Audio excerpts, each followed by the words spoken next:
Hello friends, నమస్తే శనార్థులు. What is up, God is great. ఈ రోజు మన దగ్గర ఉన్న కొన్ని లేటెస్ట్ అప్డేట్స్ గురించి మాట్లాడదాం. రామ్ చరణ్ ది లేటెస్ట్ గా వచ్చిన గేమ్ చేంజర్ మూవీ టీం వాళ్ళు అందులో పనిచేసిన కొంతమంది ఆర్టిస్టులను మోసం చేసినందుకు పోలీస్ స్టేషన్ లో కేసు ఫైల్ చేశారు. గేమ్ చేంజర్ సినిమా షూటింగ్ కోసం గుంటూరు ఇంకా విజయవాడ నుండి 350 మందిని హైదరాబాద్ కు పంపించిన కో డైరెక్టర్ స్వర్గం శివ వాళ్లకు రోజుకి 1200 ఇస్తామని ఒప్పుకొని ఇప్పటి వరకు ఇంకా డబ్బులు ఇవ్వలేదని ఆర్టిస్ట్ తరుణ్ అనే వ్యక్తి గుంటూరులోని పోలీస్ స్టేషన్ లో కేసు ఫైల్ చేశారు. గేమ్ చేంజర్ సినీ నిర్మాత దిల్ రాజు తమకు న్యాయం చేయాలి అని మోసం చేసిన స్వర్గం శివపై చర్యలు తీసుకోవాలని డిమాండ్ చేశారు. దీని మీద ట్విట్టర్ లో జనాలు రియాక్ట్ అవుతూ ఇన్స్టా ఇన్ఫ్లుయెన్సర్స్ తో పెయిడ్ ప్రమోషన్ చేయడానికి డబ్బులు ఉంటాయి, కానీ పాపం కష్టపడి సినిమాకు వర్క్ చేసిన ఆర్టిస్టులకు ఇయ్యడానికి డబ్బులు లేవారా, చీప్, వెరీ చీప్ అంటూ రియాక్ట్ అయ్యారు. దీని గురించి మీరేమనుకుంటున్నారో కామెంట్ చేయండి. నెక్స్ట్ అప్డేట్ ఏంటో చూద్దాం. పెట్రోల్ బంక్ లో 2 కోట్ల స్కామ్. అనంతపురం సోమలదొడ్డిలో విజయలక్ష్మి ఆటో కేర్ అనే పెట్రోల్ బంక్ వాళ్ళు ఒక ఎలక్ట్రిక్ చిప్ ని మీటర్ రీడింగ్ లోపల పెట్టి ట్యాంపర్ చేస్తున్నారు.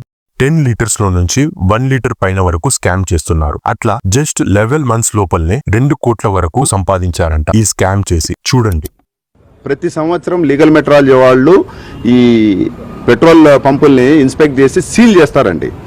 అయితే ఏదైతే బోర్డు మేము గమనించామో ట్యాంపర్ అయింది అని, అది దానికి సీల్ ఇంటాక్ట్ ఉంది. అంటే పోయిన సంవత్సరం ఏదైతే వేశారో లీగల్ మెట్రాలజీ వాళ్ళు ఇంటాక్ట్ ఉంది. అయినా కూడా ఆ సీల్ ఇంటాక్ట్ ఉన్నా కూడా ఈ మదర్ బోర్డు ట్యాంపర్ చేసి దీంట్లో చిప్ పెట్టారండి. పెట్టేసి దీన్ని వీడు ఎట్లా ఆపరేట్ చేస్తున్నారంటే, ఏదైతే స్విచ్ బోర్డు ఉంటుందో దీనికి ఆ స్విచ్ కనెక్షన్ పెట్టుకున్నానండి.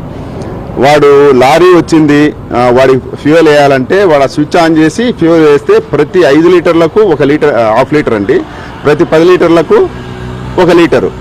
మనము 10 లీటర్లకు 1 లీటర్ ప్రకారం వేసుకుంటే అక్రమంగా వాడు ఎన్ని లీటర్లు వాడు దోచేశాడు అంటే ప్రజల నుంచి 2,80,798 అండి. దాన్ని మనము మనీలో కౌంట్ చేస్తే 1 లీటర్ 99 రూపాయలు వేసుకున్నా కూడా 2,77,99,800 రూపాయలు అక్రమంగా ఇప్పటి వరకు సంపాదించాయండి. ఎవడైతే ఆ బాయ్ ఉంటాడో, ఫిల్లింగ్ బాయ్, వాడు ఏం చేస్తాడంటే ఈ పంపు దగ్గరికే పిలుస్తాడండి, ట్యాంపర్ అయిన పంపు దగ్గరికే పిలుస్తాడు రండి అని. అక్కడికి వెళ్ళకూడదు, మన పక్క పంపులో వేయించుకోవాలండి. అనుమానం వస్తే అధికారులు కంప్లైంట్ చేయడమే అండి. ఇంత మంచి మనం ఏం చేయలేము. అయితే ఈ రోజు నుంచి లీగల్ మెట్రాలజీ వాళ్ళు మేము ప్రతి ఒక్క ఫ్యూయల్ స్టేషన్లో సర్ప్రైజ్ విజిట్ చేసి ఇలాంటివి ఏమన్నా ఉంటే కూడా రేపటి నుంచి దాడులు చేస్తామండి. ఇది హైదరాబాద్లో ఒక ముఠా ఉన్నట్లుంది, అది ఎంక్వైరీ చేయాలా, ఇన్వెస్టిగేషన్ చేయాలా. వాళ్ళని పిలిపించుకొని వేశారు. మాకున్న సమాచారము ఏదైతే ఈ ట్యాంపర్ చేసి చిప్ పెట్టాడో 1,50,000 ఛార్జ్ చేస్తారంటండి. 1,50,000 ఒక్కో దానికి. ఇది హైలీ టెక్నికల్ పీపులే చేయగలుగుతారని అందరు చేయలేరు. రేపటి నుంచి దీనిపైన కంటిన్యూగా దాడులు అయితే కొనసాగిస్తారు. నెక్స్ట్ అప్డేట్ లోకి పోదాం. లోకల్ బాయ్ నానిని అరెస్ట్ చేశారు. ఆన్లైన్ బెట్టింగ్ యాప్స్ ని ప్రమోట్ చేసినందుకు లోకల్ బాయ్ నానిని అరెస్ట్ చేసిన విశాఖ సైబర్ క్రైమ్ పోలీసులు. రీసెంట్ గా దీని మీద రియాక్ట్ అవుతూ ఐపీఎస్ సజ్జర్ గారు ట్వీట్ చేశారు. మీరు డబ్బులు సంపాదించుకోవాలి అంటే అనేక మార్గాలు ఉన్నాయి. ఇవేం దిక్కుమాలిన పనులు. మీ టాలెంట్ ను ఇతర రంగాల్లో ఉపయోగించుకొని సంపాదించుకోవడంలో తప్పులేదు. అలా చేస్తే మిమ్మల్ని సమాజం హర్షిస్తుంది, అప్రిషియేట్ చేస్తుంది. ఇలాంటి పనుల ద్వారా ఎంతమంది బెట్టింగ్ భూతానికి బానిసలుగా చేయడం ఎంతవరకు కరెక్టో ఒకసారి ఆలోచించండి. సోషల్ మీడియా ఇన్ఫ్లుయెన్సర్లమని ఏం చేసినా నడుస్తదనే భ్రమలో ఉండకండి. చట్ట ప్రకారం మీకు శిక్షలు తప్పవని గుర్తుంచుకోండి. ఇప్పటికైనా సమాజ శ్రేయస్సును దృష్టిలో పెట్టుకుని ఆన్లైన్ బెట్టింగ్ యాప్స్ లో ప్రమోషన్ ని ఆపేయండి. ఈ ట్వీట్ మీద రియాక్ట్ అవుతూ లోకల్ బాయ్ నాని ఇన్స్టాగ్రామ్ లో వీడియో పెట్టిండు, చూడండి. నమస్కారం అండి. మీకు ఒక ఇంపార్టెంట్ మ్యాటర్ చెప్పడానికి ముందుకు వచ్చాను. నేను గత 3 రోజుల క్రితం సజ్జనలైన సారు నేను బెట్టింగ్ ఆడింది వీడియో మీద రెస్పాన్స్ చేయడం, అది పాత వీడియో. అది నేనైతే బెట్టింగ్ ఎప్పుడో ఆఫ్ చేస్తాను. అది పాత వీడియో మీద ఇప్పుడు రెస్పాన్స్ అయ్యారు. అది ఎప్పుడే రెస్పాన్స్ అయినా అది తప్పేనది. ఆ తప్పుని మనం నిజాయితీగా ఒప్పుకునే మైండ్ కూడా ఉండాలి. ఎందుకంటే తప్పు ఏదైతే చేసామో ఆ తప్పుగానే మనం ఒప్పుకోవాలి. సో నేను అది ఒప్పుకోవడానికి వచ్చాను. నేను చదువుకోలేని వాడిని, అంటే నాన్ ఎడ్యుకేషన్ పర్సన్. నేను చాలా మంది చదువుకున్న ఇన్ఫ్లుయెన్సర్సే ఈ బెట్టింగ్ యాప్ని ప్రమోట్ చేయడం జరిగింది. వాళ్ళని చూసి ఏంటంటే ఇది నిజమేమో అనుకో నేను కూడా కొన్ని 2-3 చేయడం అయితే జరిగింది. తర్వాత నాకు కొంతమంది చెప్పడంతో ఇది ఫేకు, దీనివల్ల చాలామంది జీవితాలు కూడా నాశనం అయిపోతుంది, ఆఫ్ చేసిన అనేది నేను అప్పుడే ఆఫ్ చేసి రద్దు చేస్తాను కూడా. అట్లా జోలికి వెళ్ళట్లేదు. కానీ పాత వీడియో అయినా సరే, కొత్త వీడియో అయినా సరే, దానికి ఏదైనా సరే మనం చేసిన తప్పు కాబట్టి తప్పు అని ఒప్పుకోవాలి.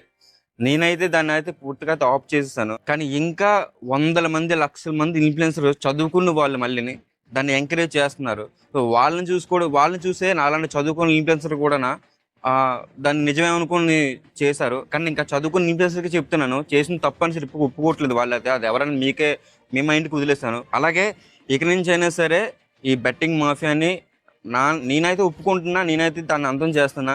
నాలో అయితే మార్పు వచ్చింది. సో మీలో కూడా చాలామంది ఇన్ఫ్లుయెన్సర్ కూడా ఈ వీడియో చూస్తారు. మీలో కూడా మార్పు రావాలని నేనైతే కోరుకుంటున్నాను. ఎందుకంటే మన వాళ్ళని ఎంతో నమ్మి మన సబ్స్క్రైబర్లు, మన ఫాలోవర్స్ కూడానా ఈరోజు మనం ఇన్ఫ్లుయెన్సర్ అయ్యామంటే వాళ్ళు పెట్టే బెక్స్ అది. నీకు నువ్వే ఇన్ఫ్లుయెన్సర్, పుట్టుకతోనే ఇన్ఫ్లుయెన్సర్ అయిపోలేదు నువ్వు. వాళ్ళు మన టాలెంట్‌ని గుర్తించి మనలో నుంచి ఏదో ఒక రకమైన ఇన్ఫర్మేషన్ లాగడానికి మనల్ని ఫాలో అవ్వి మనల్ని ఇన్ఫ్లుయెన్స్ చేశారు సారీ. చేసిన తర్వాత మనం వాళ్ళకి నచ్చినట్టుగా వాళ్ళకు పనికొచ్చే దానంగా మనం వీడియోలు చేయాలి. లేదంటే పనికొచ్చే మెసేజ్‌లు ఇవ్వాలి మనం. పనికిరాని అయితే ఇవ్వకూడదు. నేనైతే చేసిన తప్పైతే నేను నిజాయితీగా ఒప్పుకుంటున్నా. చేసిన తప్పే. ఇకపై దాని జోలికెళ్ళినా దాన్ని ప్రమోట్ చేయడం జరిగితే నేను సోషల్ మీడియా నుంచి నేను తప్పుకుంటా. అసలు సోషల్ మీడియాలోనే నేను కనిపించను. ఇది నా సబ్స్క్రైబ్ మీద అలాగే నా మీద కూడా నేను ప్రామిస్ చేసి చెప్తున్నాను ఇది. అలాగే మిగతా ఇన్ఫ్లుయెన్సర్లు కూడా ఈ వీడియోని చూసి మీరు కూడా మీ సబ్స్క్రైబర్‌లకి, మీ ఫాలోవర్స్‌కి కూడా పనికొచ్చే వీడియోలు చేయాలని, ఈ బెట్టింగ్ మాఫియాని అంతం చేయాలని నేనైతే మనస్ఫూర్తిగా కోరుకుంటున్నా. అలాగే సజ్జన సార్‌కి కూడా సారీ చెప్తున్నా. సార్ మీరు నాకు ఇచ్చిన వార్నింగ్ కరెక్ట్‌గా అయింది. కరెక్ట్ సూచనలు ఇచ్చారు సార్ మీరైతే. ఎందుకంటే మీరు ఇవ్వడం వల్ల నాలో కూడా ఇప్పుడు ఈ వీడియో చేయాల్సిన అవసరం వచ్చింది. ఎందుకంటే మిగతా వాళ్ళందరూ కూడా చూడాలి, ఇన్ఫ్లుయెన్సర్లు చూడాలి. వాళ్ళకి కూడా ఏదో రోజు కూడా మీరు బుద్ధి చెప్పాలి sir. Thank you so much sir. మీరు కూడా మంచిగా రెస్పాన్స్ అయ్యి బెట్టింగ్లు చేసే వాళ్ళకి కూడా ఒక వార్నింగ్ లాగా ఇచ్చారు. చాలా మంచి విషయమే సార్. అలాగే చెప్తున్నాను, నాలో అయితే మార్పు వచ్చింది. మీలో కూడా మార్పు రావాలి. బెట్టింగ్ అయితే మనం కిల్ చేయాలి. ఎంతో కొంత ఈ సమాజానికి ఉపయోగపడే వీడియోలు మనం చేయాలి.